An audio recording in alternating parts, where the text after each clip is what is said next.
여러분 안녕하십니까? 이순배 교수입니다. 오늘 이 시간에는요, 저와 여러분들이요, 제2절 사회복지 조직의 홍보에 대해서 한번 살펴보도록 하겠습니다. 자, 우리가 홍보라는 것은 어떤 것인지 한번 살펴보도록 하겠습니다. 자, 여러분 준비되셨죠? 일반적으로 홍보라 하면요, PR, 그래서 대중관계를 의미한다라는 거예요. Public Relationship. 그래서 뭐다? 대중관계라는 것은 그 말 자체가 의미하듯이 조직이 그의 사회적 환경이 되는 대중과의 원활한 관계를 유지하고자 하는 제반 노력을 일컫는다라는 것입니다. 그래서 사회복지 조직의 입장에서는 조직을 둘러싼 이해 당사자들과 다양한 관계를 형성하는 노력을 의미한다라는 것입니다. 이러한 과정을 통해서 자원을 개발하고 이용자를 확보해서 조직 생존을 위해 유한 지지를 얻기도 한다라는 것입니다. 그래서 사회복지 조직은 지역사회 주민들에게 조직을 사회복지 서비스를 제공하기 위해서 존재하고 있는 지역사회 내의 여러 개인이라든가 단체 및 조직 등과 관계를 유지해야 된다. 이건 뭐예요? 개별 사회사업, 집단사회사업, 지역사회 조직, 사회사업을 의미하고 있습니다. 그래서 서비스에 대한 정보 제공이라든가 지역 주민들과 단체들의 협조 및 이해를 얻기 위해서는 홍보가 대단히 중요하다라는 것입니다. 그래서 스키드모어라는 학자는요, 효과적인 홍보를 위해서 몇 가지 제안을 제시했습니다. 그래서 뭐다?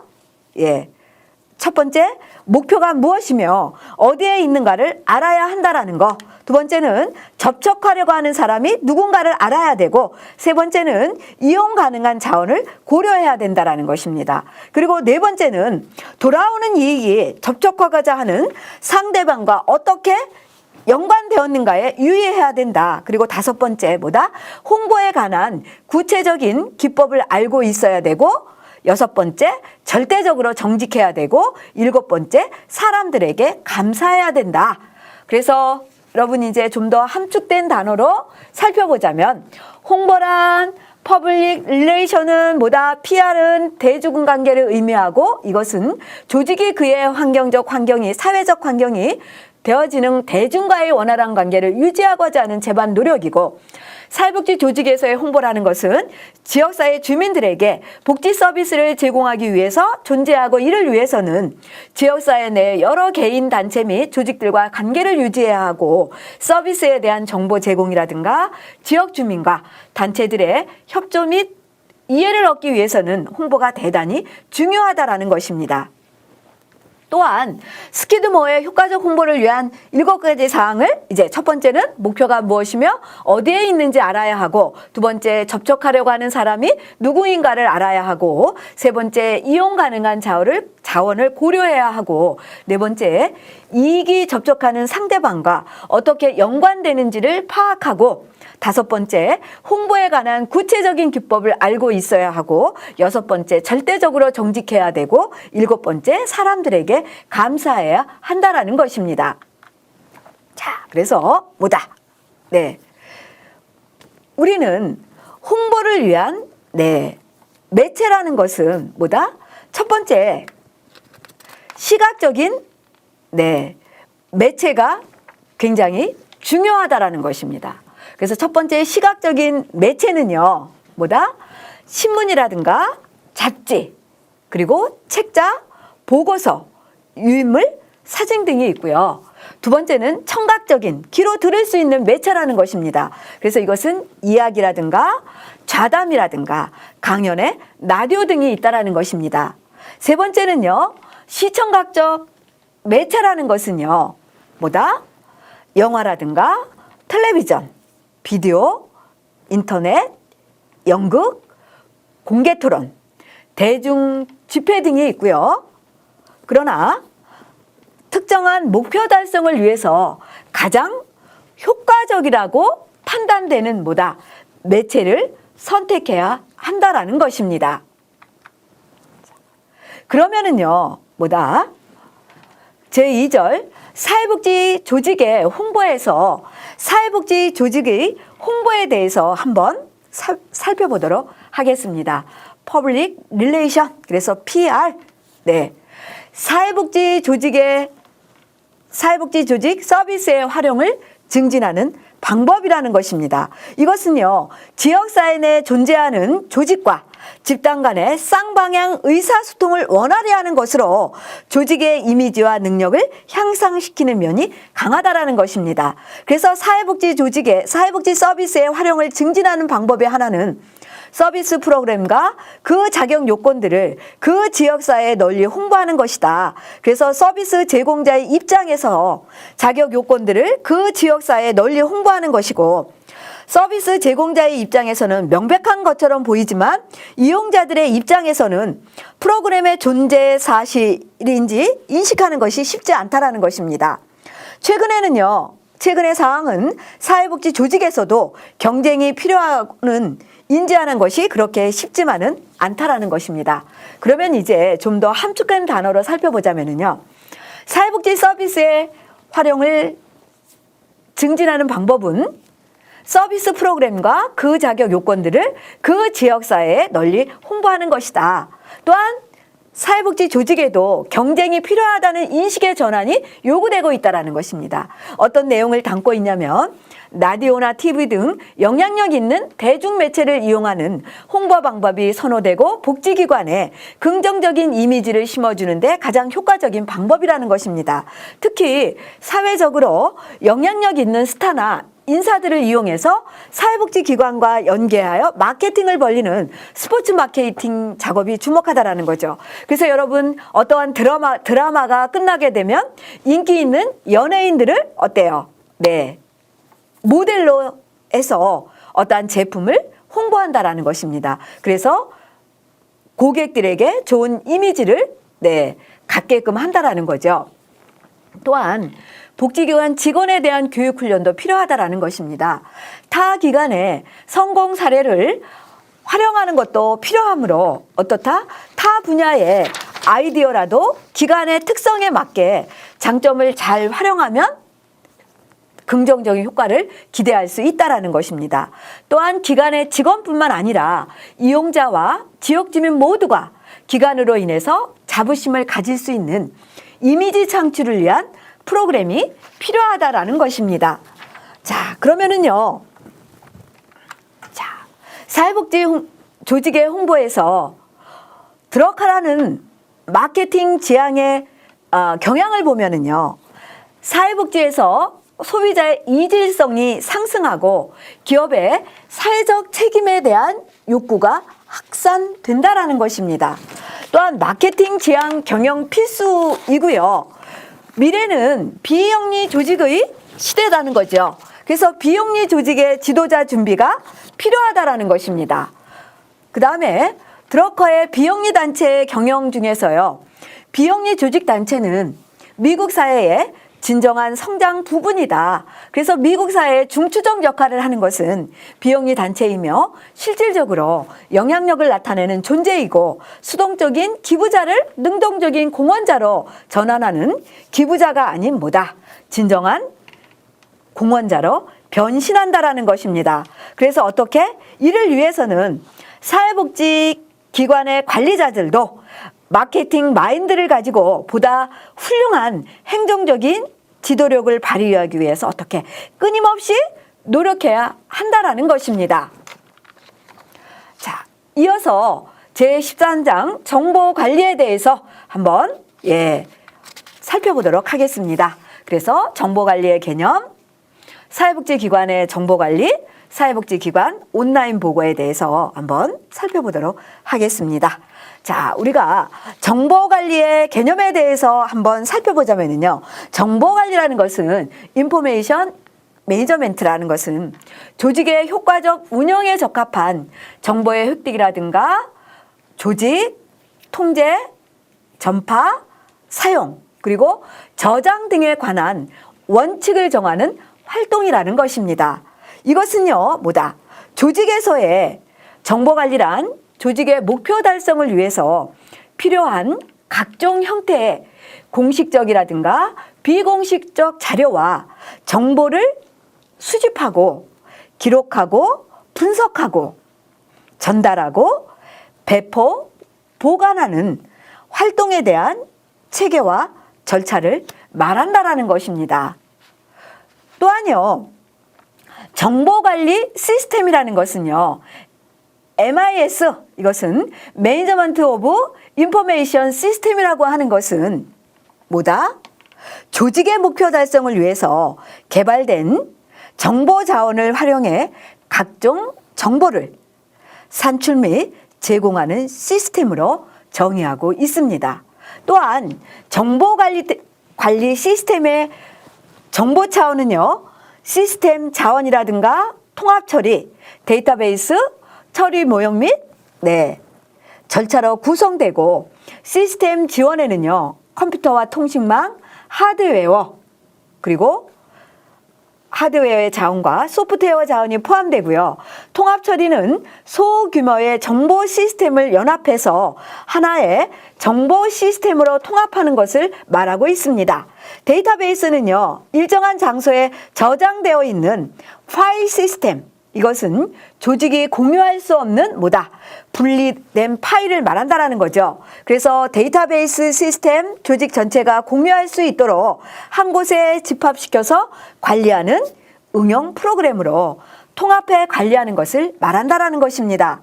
그래서 처리 모형 및 절차는 조직 관리를 위한 의사결정 모형을 적용해서 정보를 처리하고 개발 및 관리하는 방법을 시행한다라는 것입니다. 자, 그러면은요, 이제 정보관리의 개념에서 두 번째, 사회복지 정보관리의 필요성에 대해서 한번 살펴보도록 하겠습니다.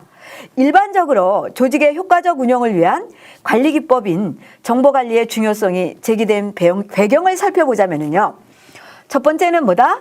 정보의 효율적 관리, 자료의 구축, 정보의 저장과 인출, 정보의 경제성 추구 등이 사회 여러 활동과 학문 분야에서 중요한 관심사가 되고 있기 때문이라는 것입니다. 두 번째는요, 컴퓨터 체계에 근거한 정보의 가치와 비용, 편익관계가 새로운 관심 분야로 부상됐기 때문이라는 것입니다. 세 번째는요, 정보체계의 활용폭이 크게 확대되기 때문이라는 것입니다. 이러한 정보화 사회로 접어들면서 소득 격차의 심화라든가 개인 중심적 가치관으로 인한 인간관계 소원이라든가 이혼율 증가, 가족 기능의 약화라든가 다양한 문제가 발생으로 인해서 보육 문제, 청소년 문제, 가족 해체, 노인 부양 문제 등의 생애 주기적 복지 욕구가 급증하고 있다는 것입니다. 이러한 상황에서 사회복지 정보화는 사회복지 서비스의 효율성을 증대시키고 다양한 복지 수요에 적절히 대응할 수 있게 하는 주요 수단으로 등장하게 되었고, 정보화 사회의 정보기술의 발전은 사회복지 행정에도 큰 영향을 주고 있다는 것입니다. 그래서 어떻다? 사회복지 영역에서 정보는 서비스의 정보기술을 접목하는데 클라이언트들에게 적절하고 효과적인 서비스를 효율적으로 전달해주는 목적으로 사회복지 정보화의 필요성이 어떤 내용이 담고 있는지 한번 살펴보도록 하겠습니다. 첫 번째는요, 정보화를 통해 조직의 업무 효율성을 증대시킬 수 있다. 두 번째는 사회복지 서비스의 효과를 증대시킬 수 있다.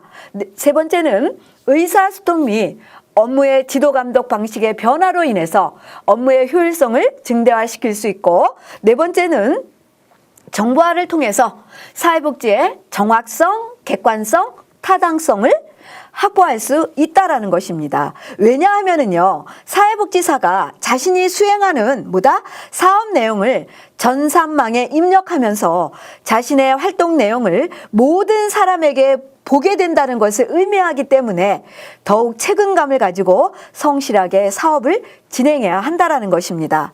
또한 사회복지 정보화는요, 이러한 이점도 있지만 정보화로 인한 문제도 발생될 수 있다고 볼 수 있다는 거죠. 그러면 어떠한 문제점을 가지고 있는지 살펴보도록 하겠습니다. 첫 번째는요, 정보화로 인한 클라이언트의 정보가 공개됨으로써 사생활 침해의 우려가 높아질 수 있다. 두 번째는 정보화로 인해서 일선 사회복지사의 업무에 대한 부담이 증가하고 있다라는 것입니다. 자, 이로 인해서 뭐다? 정보화로 인해서 사회복지사의 업무량을 증가시키는 요인이 되고 있다는 거죠.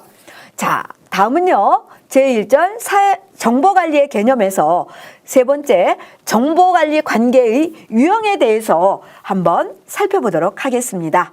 사회복지 조직의 업무를 지원하고 문제를 해결하기 위한 활용되는 정보체계 유형 및 정보 프로그램은 어떠한 것들이 있는지, 또 그러한 것들은 어떻게 활용되고 있는지 한번 살펴보도록 하겠습니다.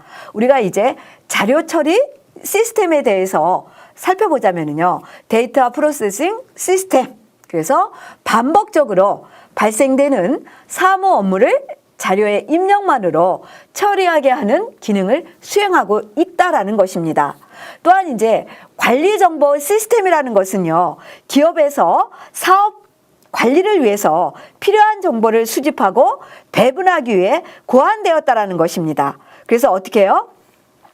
사회복지 현장에서 생성되는 자료를 조직의 목적에 따라서 통합하고 가공함으로써 새로운 자료를 생산할 수 있다는 거죠. 그래서 예를 들어 보자면 관리정보 시스템을 통해서 이용자의 실적의 부서별, 월별, 분기별로 통계 작성이 가능하고, 이러한 통계를 통해서 과거, 현재의 사업 현황을 점검할 수 있고 미래 예측도 가능해진다는 것입니다.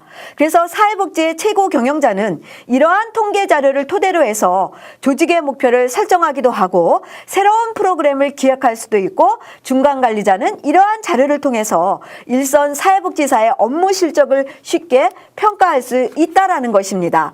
또한 사회복지사도 자신의 업무에 대한 집행 과정이나 결과를 파악하는데 관리정보 시스템 MIS에 활용할 수 있다라는 것입니다. 세 번째는 지식 기반 시스템에 대해서 한번 살펴보도록 하겠습니다.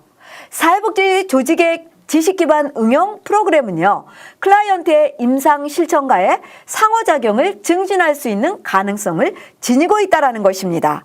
또한 의사결정 지원 시스템이라고 하는 것은요, 우리가 전문가가 자료 검색과 관리함으로써 의사결정에 관한 정보를 얻는데 도움이 된다라는 것입니다.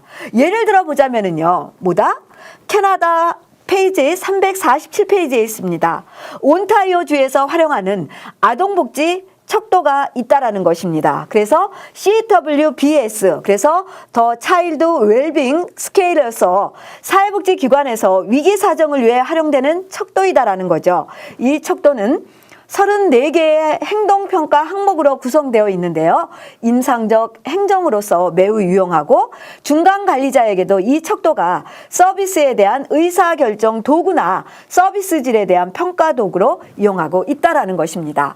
다섯 번째는요, 업무 수행 지원 시스템은 PSS는 현장에서의 업무 수행 능력을 향상시키기 위해 개발된 통합정보 제공 시스템이라는 것입니다. 자, 그러면은요, 여러분, 한번 표 13-1을 보게 되면은요, 정보관리 체계 유형과 기능이 나오고 있습니다. 그래서 그것을 한번 살펴보게 되면은요, 정보관리 체계 유형에서 전산 처리 시스템은 한번 여러분 페이지 347페이지에 표 13-1 정보관리체계 유형과 기능에서 전산자료 처리 시스템은 효율에서 기능은 업무 처리 과정, 기록 보관, 업무 보고를 하고, 사무적 업무 처리의 능률 향상에 역점을 두고, 사례는 월급 명세서다. 관리정보 시스템은 보고의 목적을 두고 있는데 기능을 살펴보면 구조화된 의사결정을 위한 사무적 능률성 향상과 정보교환 매체를 통해서 운영 하부 시스템을 상호 연결하는 조직 산출에 최적화하는 데 목적을 두고 있고 의사결정에 필요한 정보를 제공하고 상승작용을 할 수 있는 체계 조직이고 일상적이고 구조화된 의사결정의 능률 향상에 목적을 두고 있다. 사례는 클라이트 정보 체계다. 또한 지식 기반 시스템은 목적은 의사결정 지원에서 기능은 클라이언트의 직접 서비스 제공자의 상호작용을 지원하기 위한 복잡성을 다루고 있다. 그래서 전문가 시스템, 사례 기반 추론, 자연 음성 처리가 있고 사례는 직원 자문 시스템이다. 의사결정 지원 시스템이라는 것은 목적은 효과를 보기 위해서는 어떤 기능을 해야 되냐면 의사결정과 집행을 돕도록 설계하고 의사결정의 효과성의 조직의 효과에 초점을 두고 비구조화되거나 준구조화된 의사결정을 위해 모델링 기법을 이용해서 의사결정을 도움해주고 관리 능력을 향상시키는 데 초점을 두고 있다는 것입니다. 그래서 이거는 뭐다? 네, 일반적인 지원의 인테이크를 보고 있다라는 것입니다. 여러분, 이 시간도 열심히 하시느냐고 수고 많으셨습니다. 다음 시간에는요, 저와 여러분들이 이어서 사회복지기관의 정보관리에서 사회복지시설의 정보 시스템에 대해서 저와 여러분들이 함께하는 그러한 소중한 시간을 가져보도록 하겠습니다. 여러분, 이 시간도 수고 많으셨습니다. 감사합니다.